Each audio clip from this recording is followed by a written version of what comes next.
എന്തൊക്കെയാ ഈ കേൾക്കുന്നേ? ആർ സുഗതൻ ചോദ്യം ചെയ്യലിനോട് സഹകരിച്ചില്ല. ആക്രമണായുധം കണ്ടെത്താനാകാതെ തെളിവെടുപ്പ് ഉപേക്ഷിച്ച് കോടതിയിൽ ഹാജരാക്കാൻ പോലീസ് തീരുമാനം. അപ്പോൾ തെളിവ് കിട്ടിയില്ല എന്നർത്ഥം.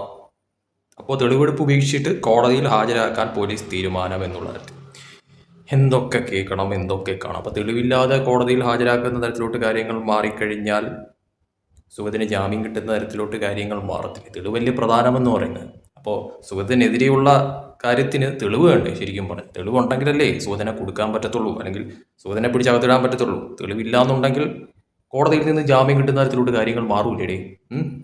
അങ്ങനെ വല്ലതും സംഭവിച്ചു കഴിഞ്ഞാൽ ശരിക്കും പറഞ്ഞാൽ UDF-നും LDF-നും തലവേദന ഉണ്ടാക്കുന്ന തരത്തിലോട്ട് കാര്യങ്ങൾ മാറൂലേ കോർപ്പറേഷനിൽ?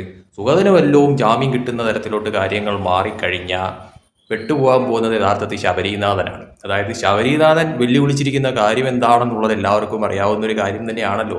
കൊക്കിന് ജീവനുണ്ടെങ്കിൽ സുഗതന് ഇതിൻ്റെ അകത്ത് കയറ്റത്തില്ല എന്നുള്ള തരത്തിലാണ് ശബരീനാഥൻ അന്ന് ഈ പറയുന്ന ക്യാമറയ്ക്ക് മുന്നിൽ വലിയ രീതിയിൽ പറഞ്ഞ കാര്യമെന്ന് പറയുന്നത്. ഇനി എങ്ങാനും സുഗതന് ജാമ്യം കിട്ടുന്ന തരത്തിലോട്ട് കാര്യങ്ങൾ മാറിയാലുള്ള അവസ്ഥ ഒന്ന് ആലോചിച്ച് നോക്കിയാണ്. നിലവിലും സുഗതൻ കൗൺസിലറാണേ, കൗൺസിലർ സ്ഥാനമൊന്നും തെറിച്ചിട്ടില്ലേ, അതോടൊപ്പം തന്നെ രാജിവെച്ചിട്ടില്ലേ. അപ്പോൾ സുഗത ഇപ്പോഴും കൗൺസിലറാണ്. അപ്പോൾ സുഗതന് ജാമ്യം കിട്ടുന്ന തരത്തിലോട്ട് കോടതിയിൽ കാര്യങ്ങൾ മാറിയാൽ അത് തീർച്ചയായിട്ടും സുഗതന് കോർപ്പറേഷനിലകത്ത് വരാൻ പറ്റുന്ന തരത്തിലോട്ട് കാര്യങ്ങൾ മാറ്റുമല്ലോ. അതിലാർക്കാണ് പിന്നെ തടയാൻ പറ്റുന്നത് ശരിക്കും പറഞ്ഞാൽ? അപ്പോൾ കോടതിയാണ് ഇനി തീരുമാനിക്കേണ്ടതെന്ന് പറയുന്നത്. അതായത് ഈ പറയുന്ന തോതിൽ തെളിവില്ലാത്ത തരത്തിലോട്ട് കാര്യങ്ങൾ മാറിക്കഴിഞ്ഞാൽ, അല്ലെങ്കിൽ സുഗതൻ തന്നെ ചോദ്യം ചെയ്യലിനോട് സഹകരിച്ചില്ല എന്നുള്ള തരത്തിൽ കാര്യങ്ങൾ, അതായത് സുഗതനെ പോലീസ് ആവശ്യപ്പെട്ടത് 2 ദിവസത്തേക്ക് അങ്ങനെ കണ്ടാണ് എന്നാണ് തോന്നുന്നത്, ഈ കസ്റ്റഡിയിൽ ആവശ്യപ്പെട്ടത്. പക്ഷേ കോടതി ആകെ 4 മണിക്കൂർ മാത്രമേ സുഗതനെ വിട്ടുകൊടുത്തിട്ടുള്ളൂ. അപ്പോൾ അതിനിടയിൽ തന്നെ പോലീസിന് പ്രത്യേകിച്ച് ഒന്നും ചെയ്യാൻ സാധിച്ചില്ല എന്നുള്ളതാണ് ഇതിൽ നിന്ന് മനസ്സിലാവുന്നത്. അതായത് ചോദ്യം ചെയ്യലിനോട് സഹകരിച്ചില്ല, ആക്രമണായുധം കണ്ടെത്താനാകാതെ തെളിവെടുപ്പ് ഉപേക്ഷിക്കുന്നു, കോടതിയിൽ ഹാജരാക്കാൻ പോലീസ് തീരുമാനം. അങ്ങനെയൊക്കെ സംഭവിച്ചു കഴിഞ്ഞാൽ സുഗതന് ജാമ്യം കിട്ടുന്ന തരത്തിലോട്ട് കാര്യങ്ങൾ മാറിക്കഴിഞ്ഞാൽ ഈ പറയുന്ന തോതിൽ ശബരീനാഥനും UDF-ഉം അതോടൊപ്പം തന്നെ LDF-ഉം ഒക്കെ തന്നെ ഇത്രയും കാട്ടിക്കൂട്ടിയതൊക്കെ തന്നെ കോർപ്പറേഷനിൽ ഏത് പരുവത്തിലാവുമെന്നുള്ളത് കാത്തിരുന്ന് കാണേണ്ട കാര്യം തന്നെയാണ്. എന്തായാലും സുഗതൻ നിലവിലും കോർപ്പറേഷനിലെ കൗൺസിലർ തന്നെയാണ് എന്ന കാര്യത്തിൽ യാതൊരു സംശയവുമില്ല. അപ്പം പിന്നെ ജാമ്യം കിട്ടി പുറത്തു വരുന്ന തോതിൽ കാര്യങ്ങൾ മാറിക്കഴിഞ്ഞാൽ ഈ പറയുന്ന ശബരീനാഥൻ സുഗതൻ വരുമ്പോഴത്തേക്കും എന്ത് തരം നീക്കമായിരിക്കും ഇനി കോർപ്പറേഷനിൽ നടത്തുക എന്നുള്ളത് കാത്തിരുന്ന് കാണേണ്ട കാര്യം തന്നെയാണ്. അതുകൊണ്ട് എന്തായാലും ജാമ്യം എങ്ങാനും ലഭിച്ചു കഴിഞ്ഞാലുള്ള അവസ്ഥയാണ് ഞാൻ ശരിക്കും പറഞ്ഞാൽ ആലോചിക്കുന്നത്.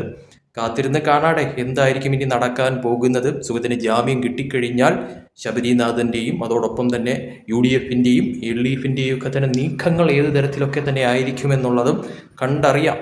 കാരണം ഈ പറയുന്ന സുഗതൻ എന്ന് പറയുന്ന വ്യക്തി മാത്രമാണോ ഈ പറയുന്ന രീതിയിൽ കേസുകളും കാര്യങ്ങളൊക്കെ ഉള്ളതെന്ന് പറയുന്നത്? കാരണം കേസുകളില്ലാത്ത ഒരു നേതാവ് ശരിക്കും പറഞ്ഞാൽ ആരാണുള്ളത്? ഏത് പാർട്ടിയിലാണ് ശരിക്കും പറഞ്ഞാൽ ഉള്ളത്?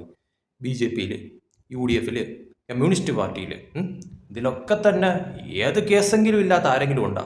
പലതരത്തിലുള്ള കേസുകൾ, പല രീതിയിലുള്ള കേസുകൾ, അടിപിടി കേസുകൾ, മറ്റേ കേസ് മറിച്ച കേസ്, ഉള്ള കേസ് അത്രയും ഉള്ള രാഷ്ട്രീയക്കാർ തന്നെ ആയിരിക്കുമല്ലോ എല്ലാ പാർട്ടികളിലും ഉള്ളതെന്ന് പറയുന്നത്. അപ്പോൾ ഒരു കേസ് കൊണ്ട് ഈ പറയുന്ന സുഗതനെ അങ്ങ് ഒതുക്കി കളയാമെന്നൊക്കെ പറയുന്നത് ശരിക്കും പറഞ്ഞാൽ ഒരു വിഡ്ഢിത്തരമായിട്ട് മാത്രമേ എനിക്ക് തോന്നുന്നുള്ളൂ. അതുകൊണ്ട് തന്നെ അതിന് തക്കവണ്ണമുള്ള തെളിവുകൾ കാര്യങ്ങളൊക്കെ തന്നെ വെച്ചുകൊണ്ട് സുഗതനെ കൊടുക്കാൻ പറ്റുമോ എന്നുള്ളത് കാത്തിരുന്ന് കാണേണ്ട കാര്യം തന്നെയാണ്. ഈ പറയുന്ന തോതിൽ തെളിവില്ലാത്ത തരത്തിലോട്ട് കാര്യങ്ങൾ മാറി കോടതിയിലോട്ട് കാര്യങ്ങൾ എത്തിക്കഴിഞ്ഞാൽ സുഗതന് സുഖമായിട്ട് ചിലപ്പോൾ ജാമ്യം കിട്ടുന്ന തരത്തിലോട്ട് കാര്യങ്ങൾ മാറിയെന്ന കാര്യം. എന്തായാലും UDF-നെ സംബന്ധിച്ചിടത്തോളം ഉറക്കമില്ലാത്ത നാളുകളായിരിക്കും ഇനിയിപ്പോൾ കോർപ്പറേഷനിൽ ഉണ്ടാകാനായിട്ട് പോകുന്നത്. കാരണം സുഗതന് ജാമ്യം കിട്ടി തിരിച്ചു വരുന്ന തോതിൽ കാര്യങ്ങൾ മാറിക്കഴിഞ്ഞാൽ ഇനിയിപ്പോൾ എന്ത് തരം അട്ടിമറിയിലൂടെ വീണ്ടും BJP-ക്കെതിരെ പ്രതിരോധമുണ്ടാക്കാമെന്നായിരിക്കും അവർ ഗൂഢാലോചന നടത്തുന്നത്.